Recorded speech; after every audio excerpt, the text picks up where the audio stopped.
তে তোমার মেয়ের নামে অপবাদ দেওয়ার কারণে তাকে আর ক্ষমা করবা না, তাকে আর কিচ্ছু দিবা না, এটা কোনো মুহাজিরের শোভা হতে পারে না, ইমানদারের শোভা হতে পারে না। আল্লাহ বললেন ওয়ালিয়াফু ওয়ালিয়াসফাহু, তুমি তাকে ক্ষমা করে দাও, তার দোষ ত্রুটিকে তুমি উপেক্ষা করে দাও।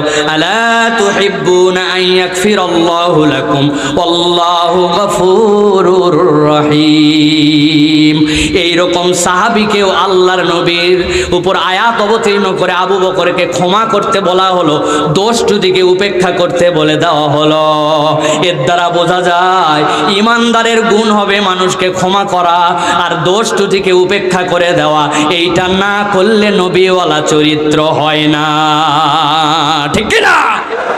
কিন্তু আমরা মানুষকে ক্ষমা করতে পারি না, আর দোষ ত্রুটি উপেক্ষা তো দূরের কথা, খুঁজে খুঁজে বের করে না পারলে আমাদের কোনো শান্তি নাই, ঠিক কিনা?